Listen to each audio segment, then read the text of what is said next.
La deuda pública en la nación asciende a 299 billones de pesos colombianos. 32% siendo deuda externa y 68% siendo deuda interna. Se ha pronosticado que para el año 2015 se ubique alrededor del 37.1% del PIB. Por otro lado, la deuda interna está compuesta por un 99.5% de bonos de tesorería nacional. La deuda externa se financia a través de organismos multilaterales en un 39% y a través de bonos globales en un 61%.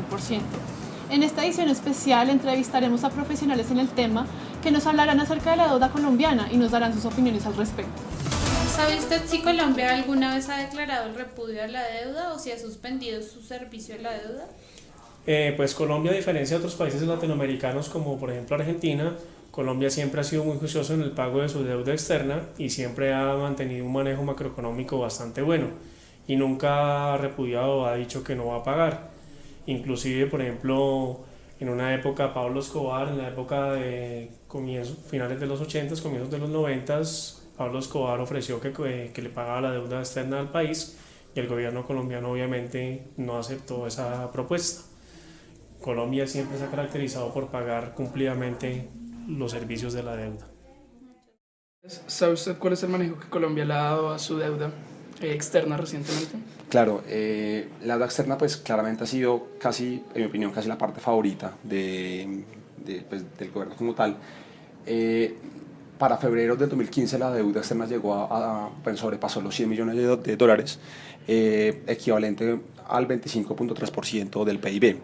Son niveles que vienen creciendo, pero digamos que no generan ninguna alarma si lo comparamos con los 90s.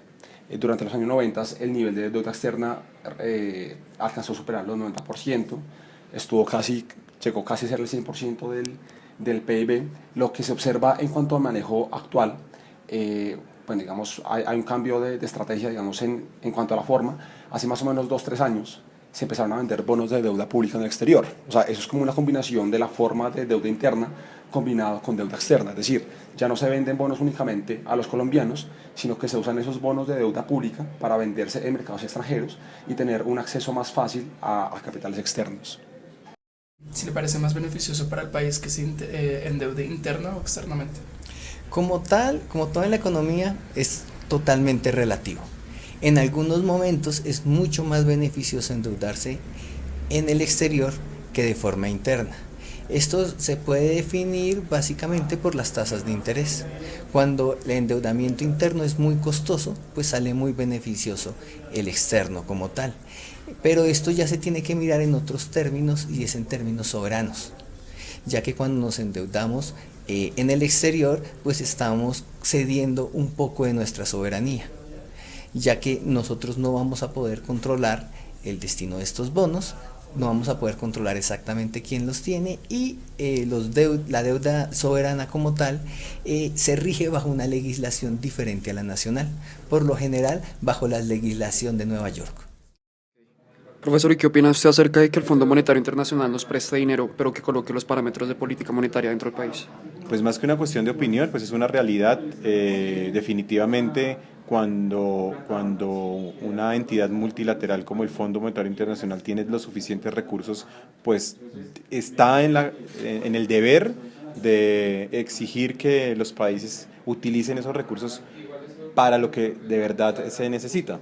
Entonces sí está bien que el Fondo Monetario Internacional pues ponga unos requisitos y los exija y esté verificando el cumplimiento de esos requisitos. Ahora, ningún país está obligado a adquirir préstamos con el Fondo Monetario Internacional, entonces si el país decide hacerlo, pues debe atenerse a esas consecuencias. Pienso que es algo normal, es algo natural. De hecho, el Grupo Banco Mundial no lo hace tan juicioso como el Fondo Monetario Internacional, y ahí tenemos el caso Transmilenio. Transmilenio fue construido con recursos del Banco Mundial y en los papeles está perfecto el proyecto, pero en la realidad no es el proyecto que el Banco Mundial pues pensaba que iba a hacer.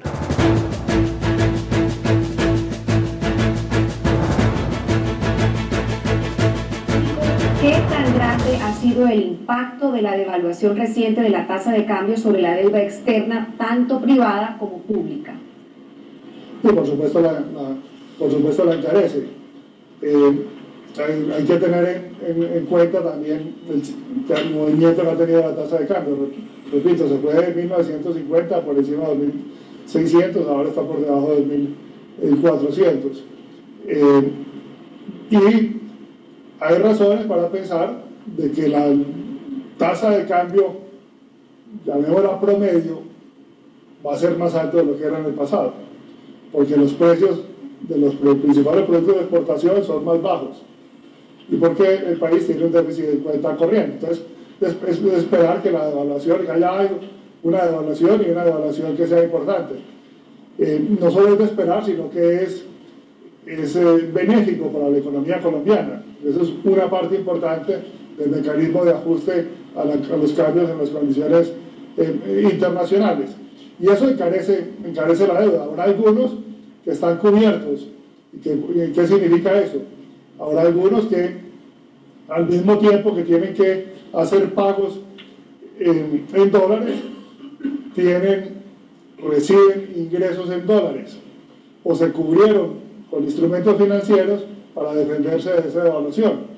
Otros es probable que tengan, por ejemplo, deudas o que exporten y tengan un impacto negativo, que han contraído deudas y tengan un impacto negativo por la devaluación. Entonces es importante también tener en cuenta que con sistemas de tasa de cambio flexibles hay momentos de devaluación, hay momentos de revaluación y uno tiene que considerar eso dentro de sus decisiones económicas y financieras.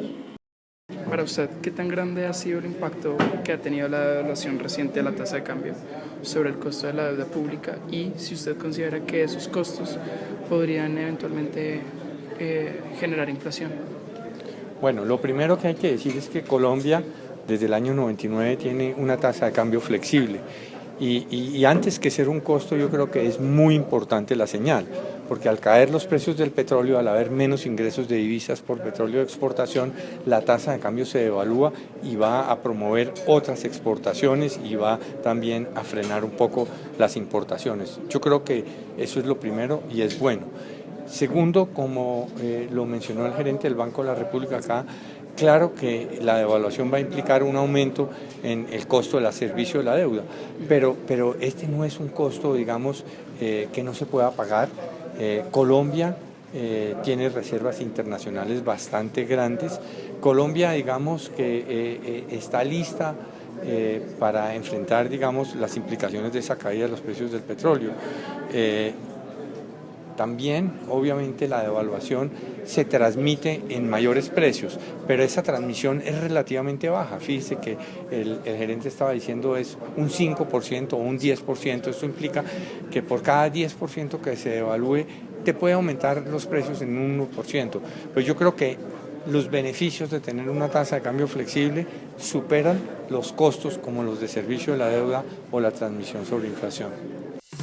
Bueno, esta es la opinión de los expertos. Ahora, ¿qué opinas tú?